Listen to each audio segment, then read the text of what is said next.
¿Están listos?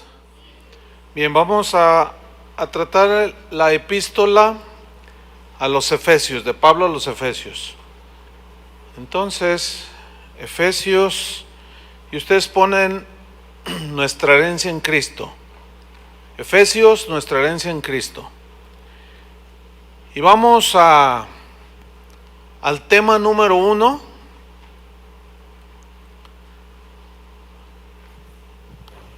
Yo suelo poner un título a cada uno de los temas. Y el tema número 1 se llama Escogidos por Dios. Escogidos por Dios.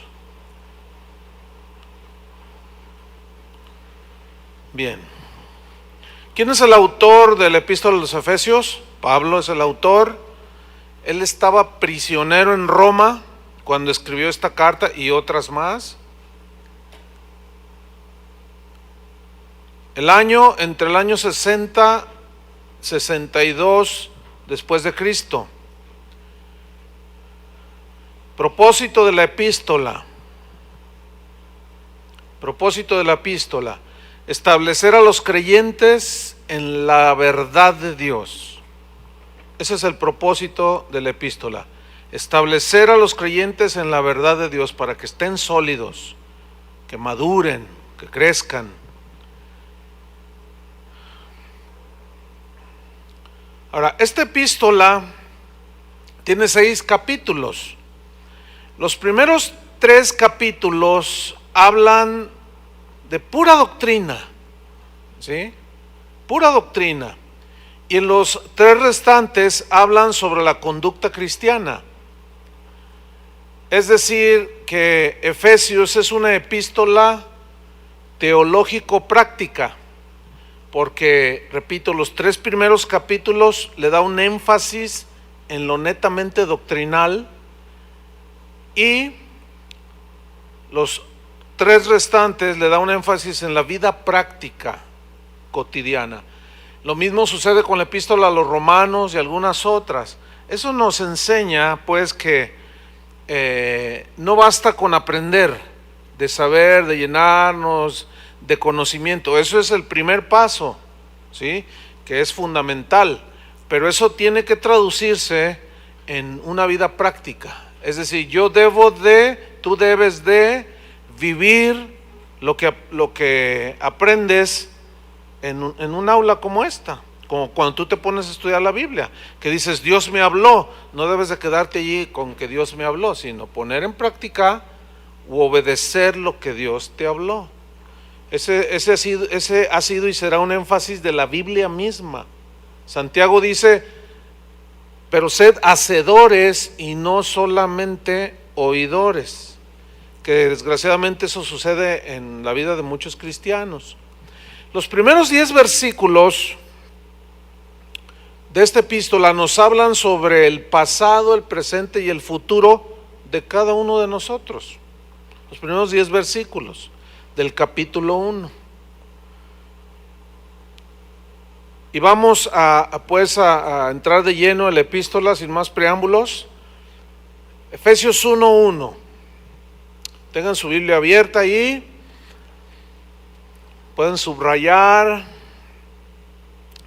Si a lo mejor en ocasiones voy un poco rápido, ustedes nada más anoten la cita, yo se las leo, a menos de que sean muy veloces para mover la Biblia. Entonces vámonos a Efesios 1:1. Dice Pablo, o sea, como el que escribió la epístola, Pablo, apóstol de Jesucristo por la voluntad de Dios.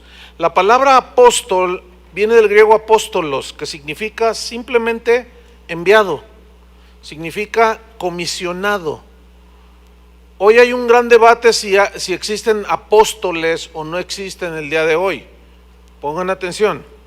Al nivel de los 12 apóstoles de Jesús, ya no existen. Ya no, porque ellos fueron los que recibieron la revelación que tenemos ya escrita, que son las epístolas, los evangelios, etc.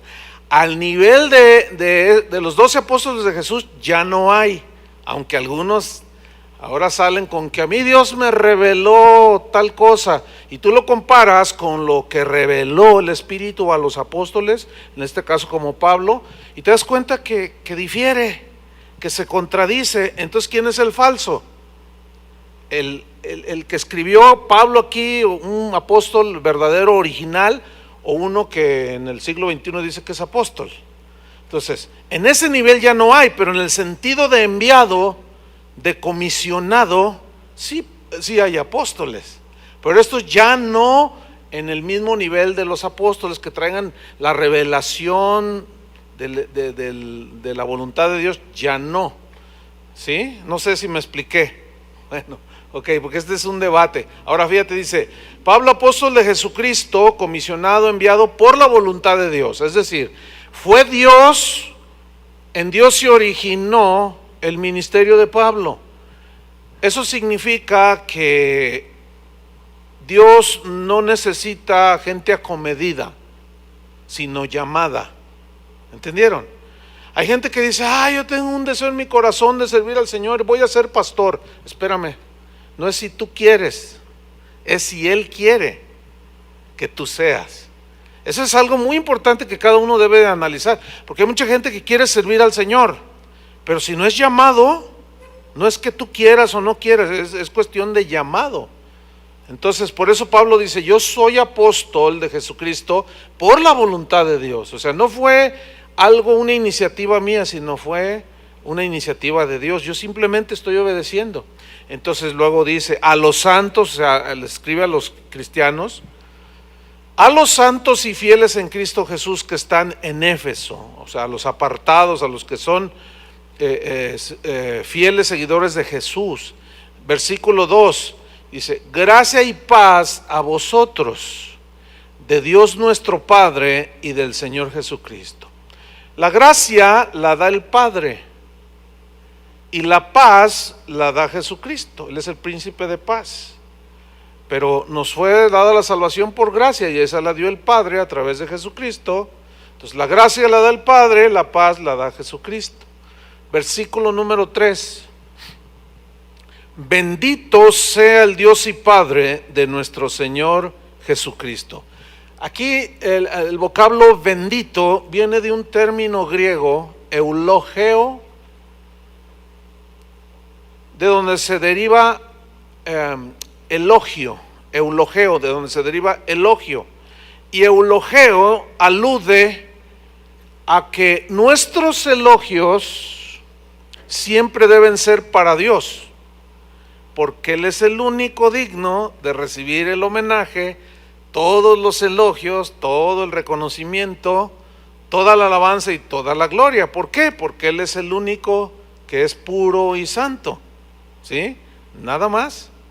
Hoy se estila darle elogios más al hombre que a Dios, y eso es idolatría. Entonces Pablo dice, al único al que siempre se le debe dar la gloria, o sea, por eso dice bendito, ¿sí? Entonces le da todo el elogio, todo el homenaje, toda la adoración. Bendito sea el Dios y Padre nuestro Señor Jesucristo, que nos bendijo con toda bendición espiritual en los lugares celestiales en Cristo. Quiero que noten la primera frase de esta parte del texto, que dice que nos bendijo. Si ustedes notan, está en tiempo pasado. No dice que nos va a bendecir, sino que nos bendijo. ¿Por qué? Porque ya Dios, lo que Él decidió hacer contigo y conmigo, eso se cumple sí o sí, porque Él es Dios.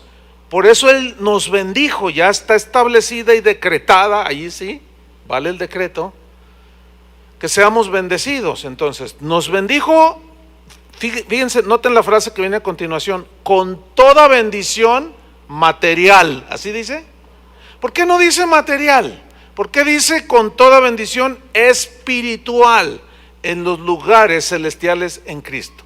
¿Por qué enfatiza bendición espiritual? ¿Por qué ni siquiera alude a lo material? ¿Por qué? La respuesta es muy sencilla. Porque es en lo espiritual, porque lo espiritual es eterno y lo terrenal es pasajero. Por lo tanto, el énfasis de la Biblia siempre será lo espiritual, ¿sí? Allí deben de estar nuestros intereses, en lo espiritual. Allí deben de estar nuestros anhelos, en lo espiritual. Allí deben de estar nuestros sueños, que vienen de Dios, basados en lo espiritual. Allí deben de estar nuestros deseos, en las bendiciones espirituales. En Colosenses 3:1, Pablo le dijo a los colosenses de esta manera, sobre el mismo punto de lo espiritual. Les dijo, si pues, Colosenses 3:1 y 2, si pues habéis resucitado con Cristo, ¿qué dice? Buscad, ¿qué? Las cosas de arriba, no de arriba del closet ni del refrigerador, no, las cosas de arriba. ¿Entienden lo que son las cosas de arriba, no? O sea, las cosas espirituales. Si ustedes han resucitado, si en verdad tienen vida nueva, dice, busquen las cosas de arriba, donde está Cristo sentado a la diestra de Dios. Versículo 2, poned la mira en las cosas de arriba y no en las de la tierra. Ni explicación necesita ese versículo. Ustedes saben que hay un falso evangelio llamado de la prosperidad. Este evangelio de la prosperidad se contrapone al verdadero mensaje del evangelio. ¿Por qué? Porque el evangelio de la prosperidad enfatiza lo material y el verdadero evangelio enfatiza netamente lo espiritual. Jesús habló de lo material, sí, pero su énfasis fue en lo espiritual. Él dijo ahí en Mateo 6:33, buscad primeramente, ¿qué? El reino de Dios. ¿Y en qué consiste el reino de Dios? No son las reglas del Señor, no son los mandamientos del Señor, no es el gobierno de Dios en tu vida. Entonces Jesús, Pablo, Pedro, todos hablaban del mismo asunto. O los discípulos, los verdaderos apóstoles, hablaron del verdadero sentido del evangelio. Y Jesús dice, buscad primeramente el reino de Dios y su justicia, y todas estas cosas serán dadas por añadiduras. ¿Cuáles cosas? Lo material, el vestido, la casa, lo que necesitamos en este mundo. Entonces, el énfasis de la Biblia está en lo espiritual. Por eso Pablo dice, bendito sea el Dios y Padre de nuestro Señor Jesucristo, que nos bendijo con toda clase de bendición espiritual en los lugares celestiales en Cristo. Versículo 4 de Efesios 1. Según nos escogió en Él, o sea, en Cristo, antes de la fundación del mundo. ¿Cómo? Antes de la creación del mundo Él ya nos había escogido. Sí, eso es lo que dice aquí. Según nos escogió, nos bendijo desde antes de que el mundo haya sido creado. ¿Cómo está eso? Eso está profundo. Pero dice que según nos escogió en Él. La palabra clave aquí a estudiar es escoger. Nos escogió en Él antes de la fundación del mundo. La palabra griega eklejomai, de donde se deriva nos escogió, o se traduce nos escogió, significa seleccionar. O sea, según nos seleccionó en Cristo, aquellos que fueron lavados por la sangre de Cristo, nos seleccionó, ¿sí? Y ustedes saben que al fin de los tiempos habrá una separación de las ovejas y los cabritos, y Dios sabe quién es oveja y quién es cabrito. Ahora bien, ¿en base a qué nos escogió? Aquí en este punto hay una controversia teológica que tiene siglos, hermanos, ¿sí? Y esta controversia teológica tiene que ver con que sobre todo hay una corriente que se conoce como calvinismo, que viene de Juan Calvino, que ellos dicen que Dios nos escogió, nos eligió y dijo, tú serás salvo.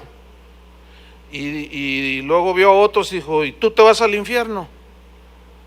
O sea, lo que se conoce como la doctrina de la predestinación. Y está el otro, el lado contrario del arminianismo, que afirma que ciertamente somos salvos por gracia, por medio de la fe, y que ya Dios hizo su sacrificio, pero que depende de ti tu salvación si te arrepientes. Bueno, ese ha sido una controversia por muchos siglos, no la vamos a solucionar nosotros, créanmelo. ¿Qué es lo que hay que hacer en este caso? En este caso, lo que debemos hacer es estudiar las dos posiciones, las dos tendencias teológicas, y ahora sí que pues la que más te entre, ¿sí? Entonces, bueno, yo voy a enseñar en base a lo que yo creo, ¿sí? Que puedo estar equivocado, pero puedo tener la razón. Yo voy a mencionar algunos rasgos del calvinismo, y algún arminiano me va a decir, no, eso está mal. Pero a lo mejor voy a mencionar algún rasgo del arminianismo, y un calvinista me va a decir, no, tú estás mal, y nunca nos vamos a poner de acuerdo. Pero escúchenme bien, la salvación no es por creer si somos predestinados o no. ¿Sí o no? Porque una persona, supongamos que tú fuiste predestinado para ser salvo, pero no crees que fuiste predestinado para ser salvo. ¿Qué? ¿Pierdes tu salvación? Pues no. Entonces la controversia sigue. Pero yo quiero, pues no puedo profundizar mucho hasta más adelante en el asunto de la elección. Pero quiero contestar esta pregunta. ¿En base a qué nos escogió? Bueno, vamos a ver primero de Pedro 1:2. ¿En base a qué nos escogió? Porque Efesios 1:4 dice que nos escogió en Él antes de la fundación del mundo. Nos escogió, eklejomai, nos seleccionó. ¿En base a qué? Bueno, primera de Pedro, el apóstol Pedro dice lo siguiente. En 1 Pedro 1:2 dice, elegidos, ahí está, elegidos, escogidos, según la presciencia de Dios, no presencia, sino presciencia de Dios Padre, en santificación del Espíritu, para obedecer. O sea, nos eligió según la presciencia de Dios para obedecer y ser rociados con la sangre de Jesucristo. Gracia y paz os sean multiplicados. Aquí la palabra clave a estudiar es presciencia. ¿Qué es la presciencia de Dios?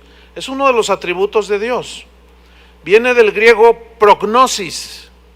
Prognosis se traduce como presciencia. ¿Y qué significa? Prognosis significa conocimiento anticipado. Significa saber todo de antemano, antes de que suceda. Ahora, ¿quién es el único que puede saber eso? Pues Dios. Entonces, ¿con qué propósito nos eligió? ¿Sí? Porque si nos eligió según el conocimiento anticipado, saber todo de antemano, hay una interpretación a esto que dice que Dios nos eligió en base a su conocimiento anticipado de quién le va a rechazar y quién le va a aceptar. ¿Están entendiendo? Y es en base a ese conocimiento anticipado, desde antes de que sucedan las cosas, que Dios nos eligió. Y esta es una posición del arminianismo, ¿sí? Que asegura precisamente que Dios ya sabía que tú ibas a aceptar a Jesús, te ibas a arrepentir de tus pecados, y en base a ese conocimiento anticipado te escogió, te eligió, ¿sí? Pero el calvinista rebate esto con algunos otros textos, por eso es una controversia. Son de los asuntos teológicos que por siglos y siglos no se han podido poner de acuerdo los cristianos. Para mí, fíjate bien, para mí no es un asunto fundamental de la fe.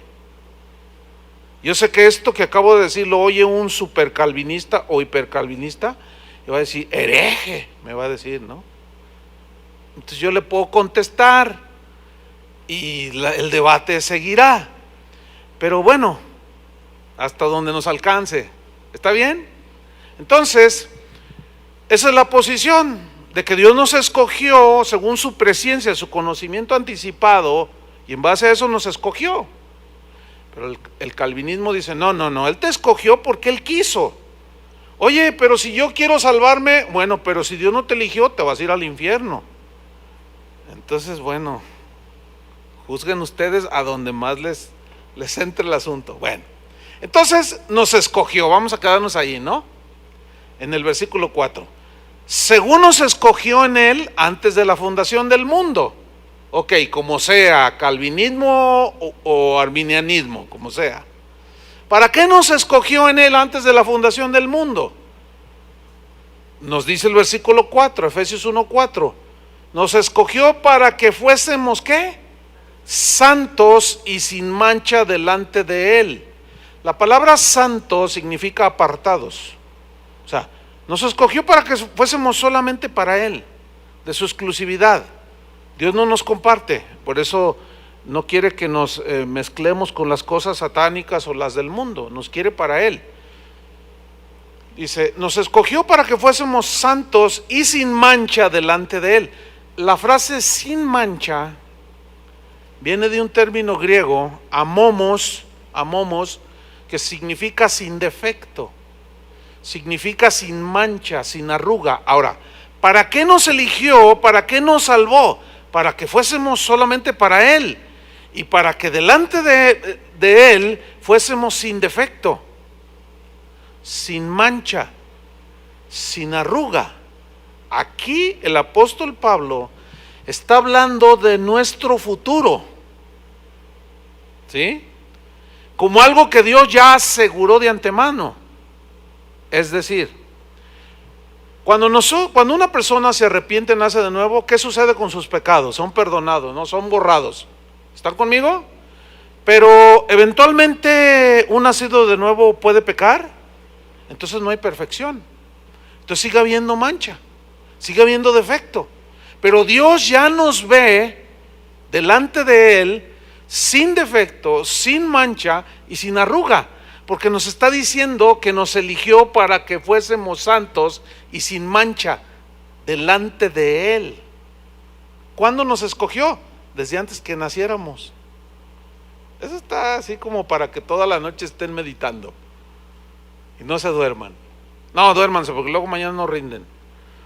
Vamos a ver lo mismo en 1 de Juan 3:2. Vamos a ver el mismo concepto en 1 Juan 3:2. Dice, amados, ahora somos hijos de Dios. Somos hijos de Dios. Calvinistas y arminianistas, Y aún no se ha manifestado lo que hemos de ser. Todavía no. Estamos bien defectuosos. Seguimos luchando. Nos ensuciamos. Pero sabemos que cuando Él se manifieste, significa cuando Él venga de nuevo por su pueblo, segunda venida de Cristo, ¿sí? Seremos, ¿qué? Semejantes a Él. ¿Y cómo es Él? Sin mancha, sin defecto, sin arruga. Porque le veremos tal como Él es. Hasta entonces, cuando estemos ya en su presencia, en el final de los tiempos que estemos enfrente de Él, como ya vamos a estar sin mancha, sin defecto, sin arruga, ya lo vamos a poder ver cara a cara. Antes nadie lo puede ver cara a cara, ¿sí? Otro versículo, Filipenses 1:6. Filipenses 1:6. Dice Pablo, estando persuadido, entendido de esto, que el que comenzó en vosotros la buena obra, la perfeccionará hasta el día de Jesucristo. ¿Qué fue lo que empezó en nosotros como buena obra? ¿Qué empezó en nosotros haciendo el Señor? Salvándonos de la condenación del infierno, ¿no? Bueno, hasta el día de Jesucristo, hasta que Él venga, Él en todo ese proceso, que nos muramos o que Él venga por nosotros, Él nos va a perfeccionar, nos va a llevar hacia la madurez, nos va a llevar más hacia el conocimiento de Jesús. Pero la perfección total solamente se logrará cuando muramos, ya se acabaron las luchas, o cuando venga el Señor, y los que estemos en vida, en un instante, en un abrir de ojos, seremos transformados a su semejanza, como Él es, según muchos textos ahí. Por eso, hermanos, en vista de esto, de que el Señor ya nos bendijo con toda clase de bendición espiritual, nos escogió para que fuésemos santos y sin mancha delante de Él, dando por un hecho que lo que Él empezó lo va a terminar, ¿cierto? Bueno, por eso es que la salvación es algo que tenemos seguro. Es decir, que la salvación no se pierde. ¿Por qué? Porque Dios no se puede equivocar con los elegidos. O sea, el que empezó la buena obra, ¿qué va a hacer? La terminará. Y aquí está otra controversia de las mismas dos posiciones teológicas. El calvinismo, que asegura que la salvación es algo que como no nos ganamos por obras, tampoco las podemos ganar por obras, que es un regalo y solamente Él puede mantener la salvación en nosotros. Y como no es algo mérito de nosotros, la salvación es un regalo que Dios da, no te la da y te la vuelve a quitar, porque ¿con cuántos pecados pierdes la salvación? ¿Con uno o con dos? ¿O con tres? Bueno, supongamos que la pierdes y luego te arrepientes, ¿vuelves a nacer de nuevo? Bueno, ¿cuántas veces tienes que nacer de nuevo? ¿Cuántas veces se nace naturalmente? Una. Jesús dijo, lo que es nacido de la carne, carne es; lo que es nacido del espíritu, espíritu es. Se nace una sola vez en lo físico, en lo natural, y se nace una vez espiritualmente. Y tú siempre serás hijo de tu papá y de tu mamá. Entonces el que nace de nuevo, siempre su papá será Dios. Pero el arminiano dice que sí se pierde la salvación. Entonces, ¿cómo conciliar eso? Bueno, vive con la seguridad de que la salvación no se pierde. Alguien dijo esto, ¿no? Así con sabiduría. Pero, o sea, tú crees y mantente en esa seguridad de que estás seguro en Cristo, que la salvación no la pierdes, que es un regalo de Dios. Pero vive de tal manera como si se fuera a perder. Y así, mira, ya estamos conciliados, ¿verdad? Así entre arminianos y calvinistas, ¿no? Y no hay pleito.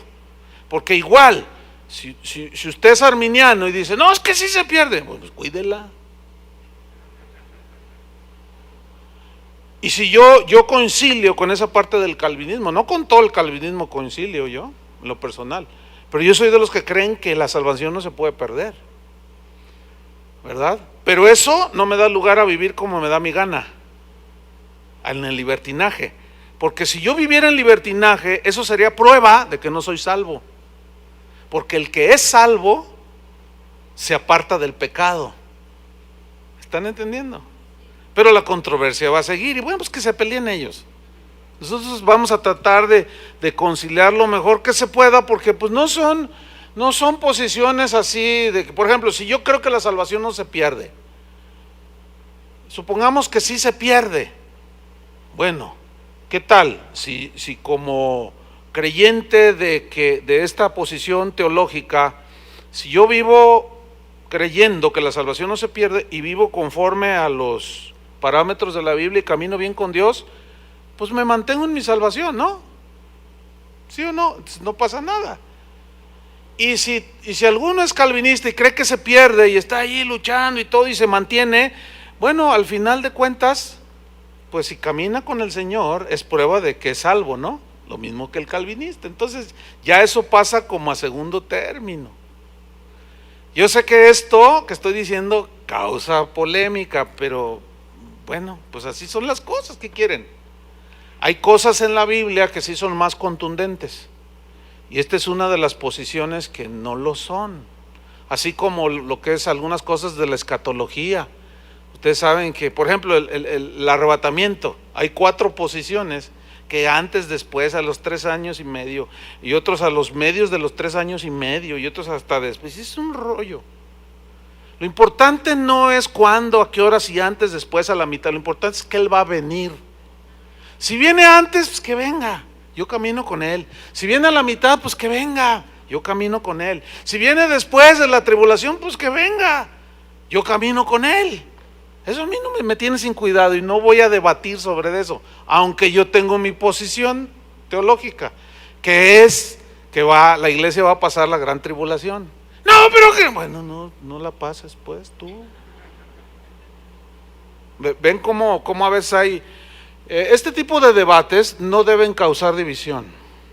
Se causa división porque no hay una paciencia y un sentido común y un discernimiento para darnos cuenta que no son temas fundamentales.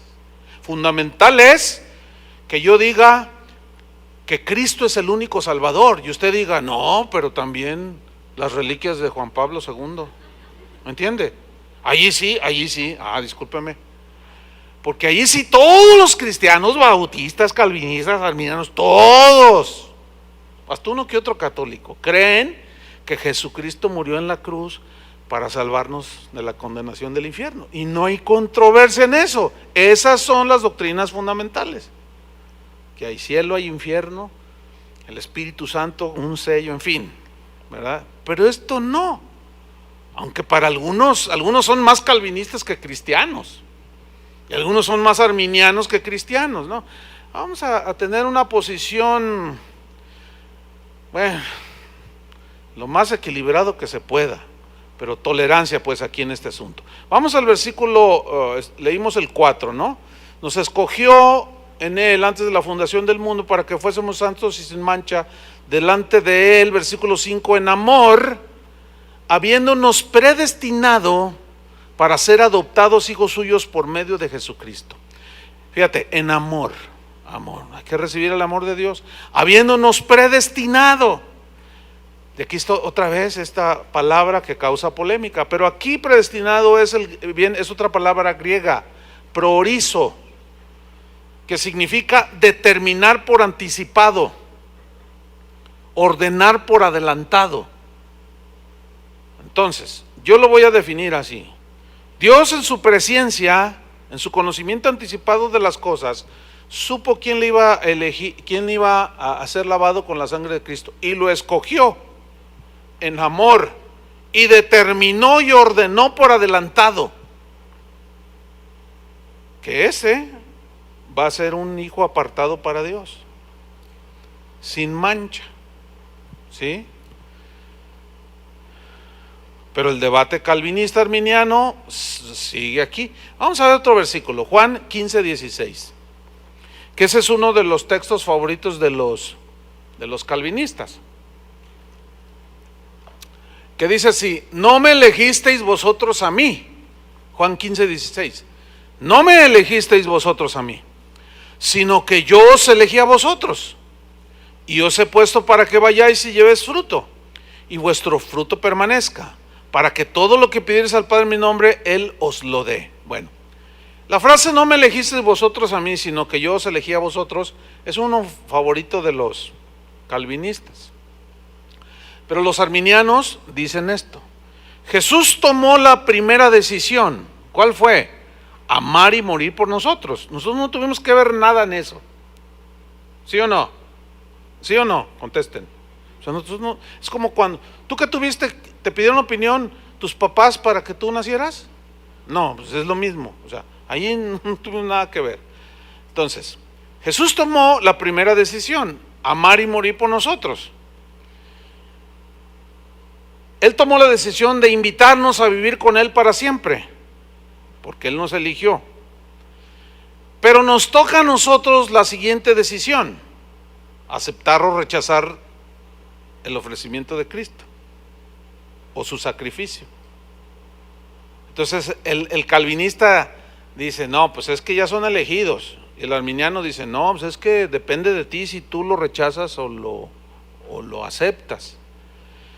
Pero como sea, imagínate que tú llegas con una persona y le empiezas a hablar de Cristo. Entonces de pronto le dices: oye Señor, ¿será elegido este? ¿Cómo saberlo? A ver. El calvinista, claro, te dice: no, tú predícale. Si se arrepintió es que era elegido, y si no es que no era elegido. Y la controversia sigue. Pero vamos a ver otro versículo.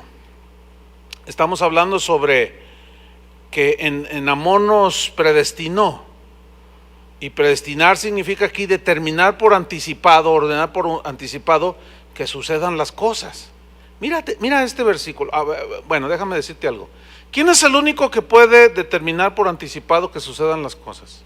Dios. O sea, en su conocimiento anticipado sabe todo el futuro. El pasado ni se diga, todo el futuro. Y en base a ese conocimiento de Él que sobrepasa nuestro entendimiento, es que Él traza su plan. Y esto va a ser así, debe ser así, así porque yo lo dije. Le voy a poner otros dos ejemplos. Hechos 2:22.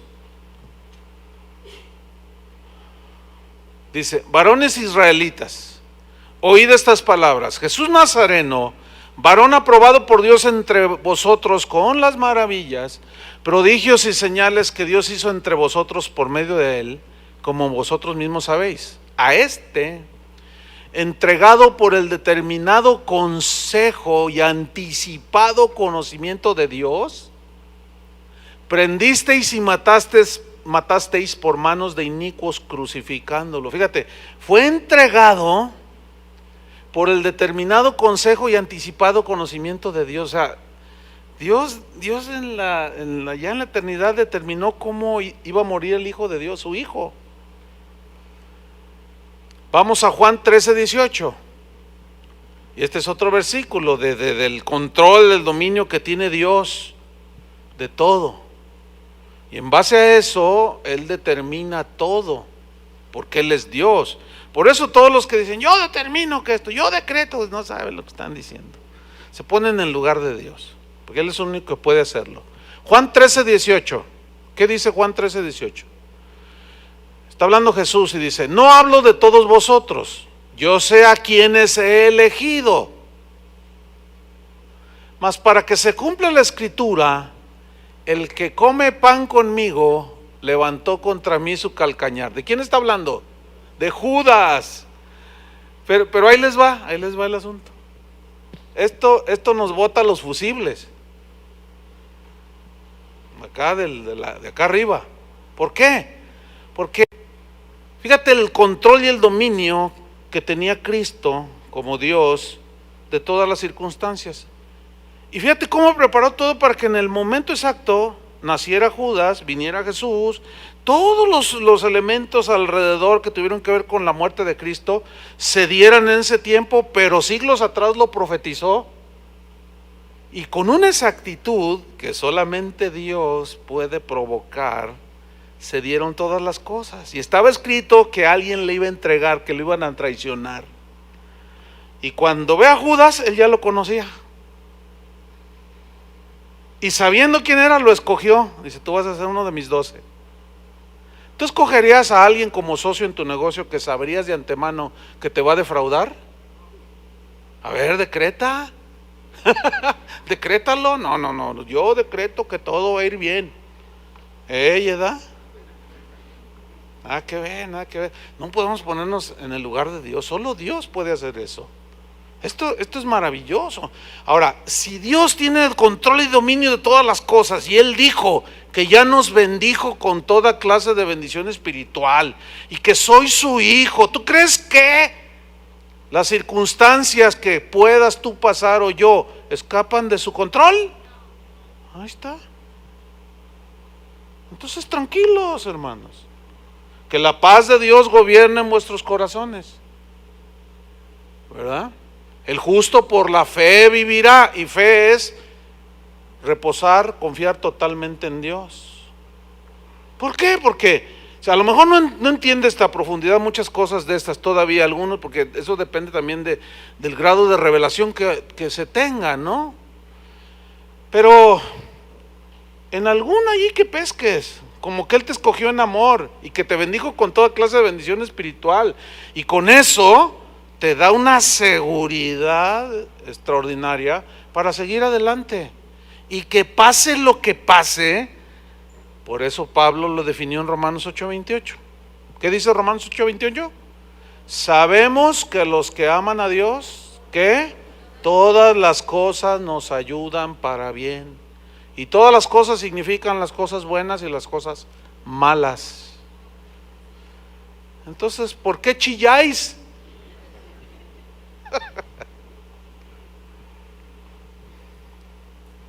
Qué tremendo, ¿no?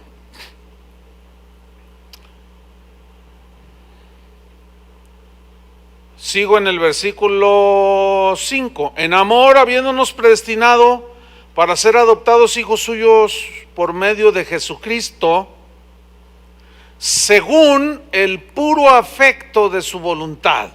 ¿Qué significa eso? Significa que Él planea y hace las cosas como Él quiere. ¿Por qué? ¿Por qué como Él quiere? Porque Él planea y decreta y hace las cosas como Él quiere, porque Él tiene un conocimiento anticipado de las cosas antes de que sucedan. Por eso se llama Dios, mis queridos hermanos. Entonces lo que Dios decreta que suceda, eso va a suceder. Nadie lo puede impedir. ¿Por qué? Porque Él es el Dios omnipotente. ¿Saben lo que quiere decir omnipotente? Que todo lo puede. Él es omnisciente, que todo lo sabe. Él es omnipresente, que está en cualquier lugar. Él es el mismo ayer, hoy y siempre, por todos los siglos. Entonces, ¿para qué nos predestinó y nos adoptó como sus hijos? ¿Para qué? El versículo 6 nos dice, ¿para qué? Para ser ricos y famosos, ¿así dice? Para ser reconocidos en el mundo, para disfrutar de las cosas terrenales, así dice. Imagínate todo lo que hace, nomás para darnos casas nuevas y carros nuevos. No inventen, compadres. No. ¿Para qué hizo todo esto? Planeó todo, se ejecuta. Versículo 6. ¿Para qué? ¿Cuál fue el propósito? Para alabanza de la gloria de su gracia. Es decir, si todo fue planeado por Dios desde antes de la fundación del mundo, todo eso que Dios planeó se cumplirá. Se va a cumplir, precisamente porque Él es Dios. Y miren, ¿por qué lo hizo así? ¿Para qué lo hizo así? Para alabanza de su gloria. En otras palabras, todo el reconocimiento, toda la gloria, toda la alabanza es para Dios. ¿Hay alguna duda al respecto? Escúchame bien lo que te voy a decir. Ten mucho cuidado de robarle la gloria a Dios. Te lo digo así con la mayor seriedad, porque los seres humanos tenemos esa tendencia de querer ser reconocidos, que la gente nos aplauda, que la gente nos diga cosas bonitas, y luego Dios nos empieza a usar, nos empezamos a atribuir nosotros, que Dios obra a través de nosotros, porque yo no soy tan malo como los demás. Yo oro más, yo oro 10 horas, yo voy a la escuela bíblica, yo estudié, yo. No inventes. Quítate eso de la cabeza. Porque en el momento en que tú te atribuyes lo que le pertenece a Dios, pregúntale a Satanás qué le pasó. ¿Qué le pasó? Quiso ser igual a Dios, quiso quedarse con la gloria que le pertenece a Dios. Por eso, hermanos, si Dios te usa, si Dios te hace un instrumento escogido para su gloria, y tú ves que las bendiciones de Dios fluyen a través de lo que Dios quiere que tú hagas, no olvídate de querer quedarte tú con un pedacito. El salmista decía, no a nosotros, oh Señor, sino a tu nombre la gloria, no a nosotros. Eso es bien delicado, hermanos. Y si algo exalta las doctrinas que hoy se predican en las iglesias cristianas, en muchas, es precisamente eso, es la exaltación al yo, es la adulación, es la sensualidad, es todo yo y yo mi ministerio, y yo me esforcé y he logrado todo. Si no fuera por la gracia de Dios, no lograríamos nada. ¿Qué dijo Pablo a los Corintios? Yo sembré, Apolos regó, y el crecimiento lo da el Señor. De manera que ni Pablo ni Apolos son nada, sino Dios que da el crecimiento. ¿Y por qué? Porque Él fue el que nos bendijo con toda clase de bendición espiritual en los lugares en Cristo. El maestro de la Biblia, como en este caso, yo como maestro de la Biblia, lo único que hago, yo no soy el que los bendigo. ¿Entiendan? O entienden, mejor dicho, ¿entienden? Yo no soy el que los bendigo. Yo nada más les estoy comunicando lo que Él hizo. Entonces tú tienes que mirarlo a Él, no al chulle ese que está ahí parado. Porque luego son bien idólatras. Así es que olvídenlo. Porque en el momento en que se quedan con la gloria o le atribuyen al hombre lo que merece Dios, en ese momento empieza su caída, Así es que, listos. Buzo caperuzo, como decía mi papá. Entonces, versículo 6. Todo esto fue para alabanza de la gloria de su gracia, con la cual, o sea, gracia, nos hizo aceptos en el amado. ¿Quién es el amado? Jesús. La frase nos hizo aceptos en el griego significa otorgar gracia. Significa investir con honor especial, pero es otro el que te inviste. Investir con un honor especial. Entonces, por su gracia, Dios nos otorgó esa gracia y nos invistió con un honor especial. ¿Cuál es ese honor? De ser hijos de Dios. ¿Pero es mérito de nosotros ser hijos de Dios? No, el mérito fue de Jesús en la cruz. Ahora fíjate, versículo 7, dice, con esa gracia nos hizo aceptos en el amado, versículo 7, en quien tenemos, ¿qué? Redención por su sangre.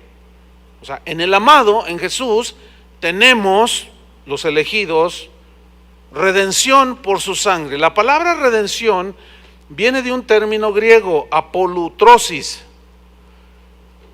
que significa literalmente liberar pagando un rescate. Y esto, ustedes recordarán este ejemplo, esto alude en los tiempos bíblicos, ustedes saben que la esclavitud estaba vigente, es decir, se podían comprar y vender esclavos. Entonces la cosa se manejaba más o menos así. Tú eras un hombre o una de familia rica, entonces tú necesitabas sirvientes, esclavos pues. Entonces tú ibas al mercado de esclavos que existía en esos tiempos. Y la palabra redención, o sea, apolutrosis, de donde se deriva redención, no era una palabra religiosa o de sentido religioso, sino que Pablo la adopta para aplicarla, queda perfecto en cuanto a lo que Cristo hizo por nosotros. Entonces, volviendo al mercado de esclavos, tú ibas en búsqueda de algunos esclavos. Entonces ya mirabas algunos, ¿cuánto por ese? Pues tanto. ¿Cuánto por ese? Tanto. Entonces tú pagabas, ¿sí?, el precio que costaba para que fuera tuyo ese esclavo. Una vez que tú pagabas y era tuyo ese esclavo, se usaba en aquellos tiempos que había gente rica que era buena de corazón. Entonces lo que hacían era, mira, yo ya pagué tu rescate, ahora eres libre, vete, puedes hacer lo que tú quieras. Entonces el esclavo reaccionaba y decía, no, quiero seguir siendo tu esclavo, pero esclavo por amor.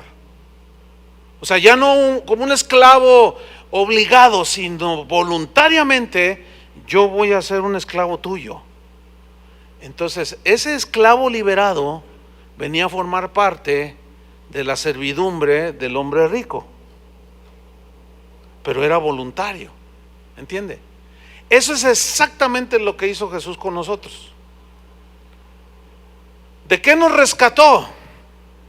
¿De qué pagó el rescate? ¿Cuál fue el precio? ¿Con qué pagó? Vamos a ver, primera de Pedro 1:18.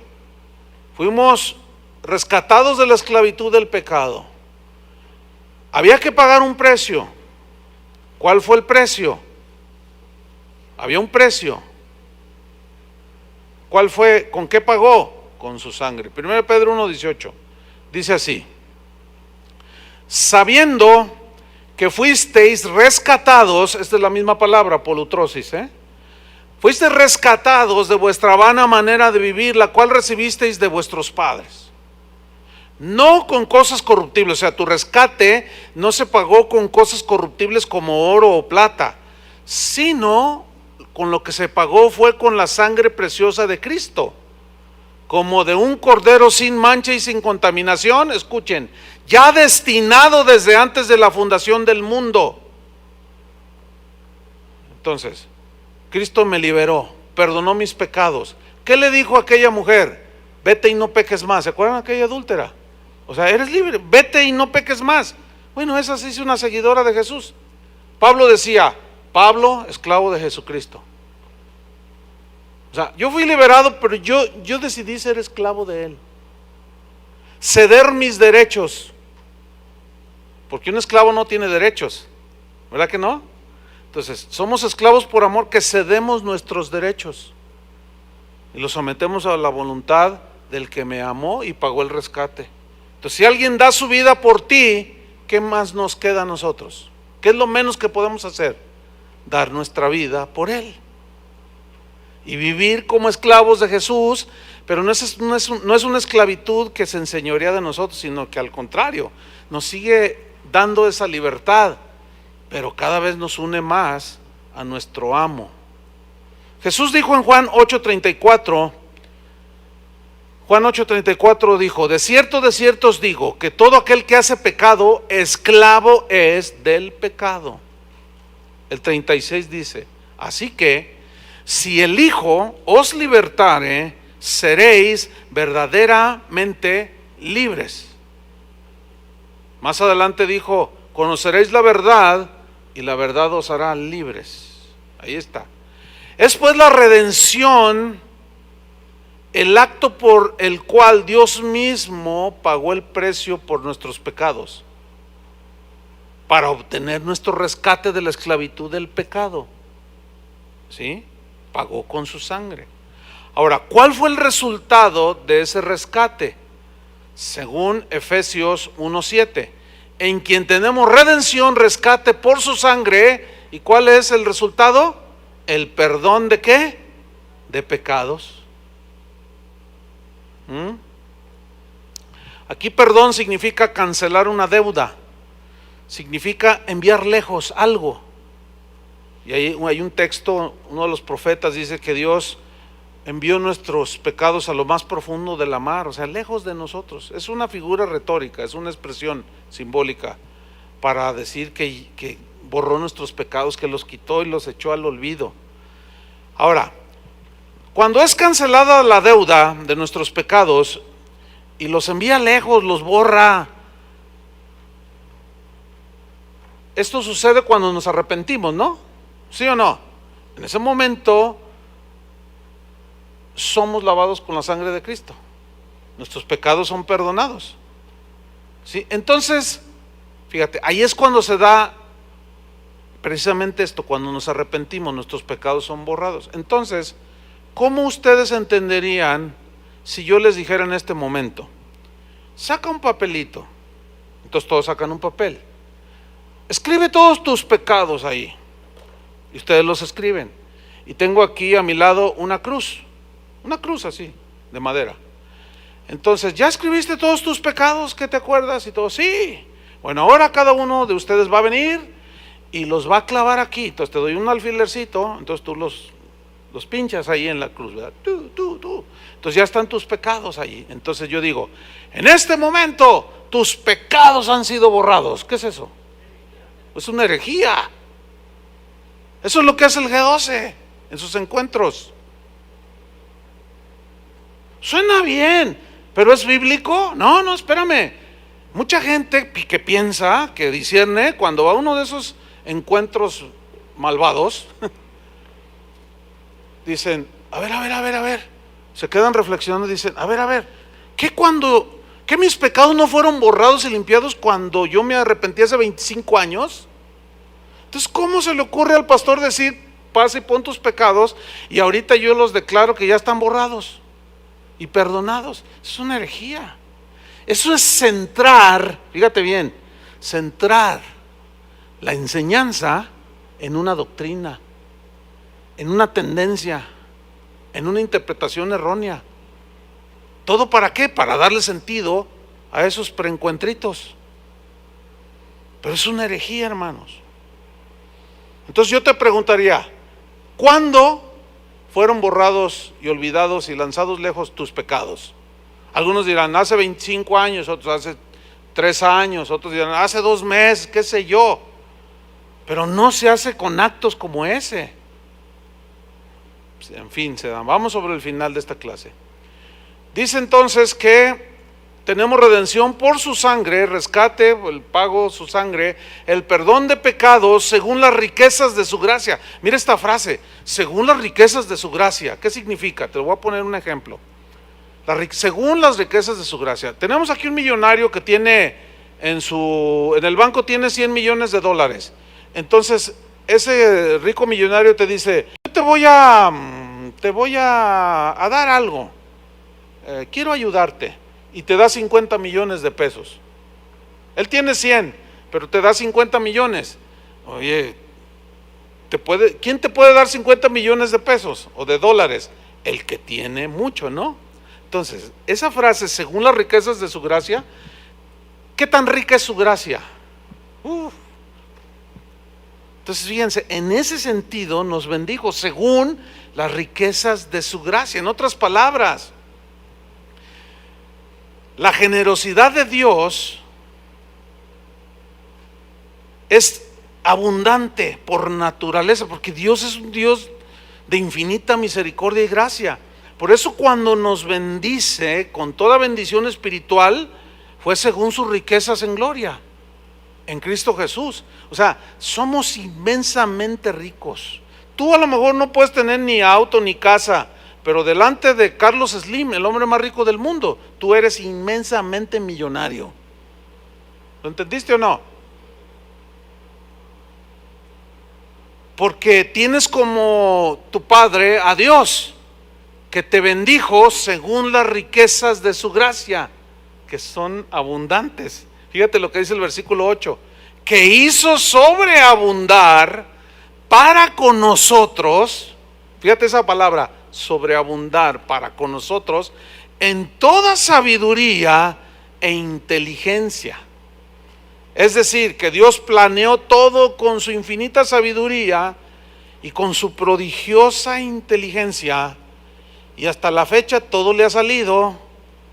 Y la pregunta es, ¿al final todo le saldrá? La respuesta es sí.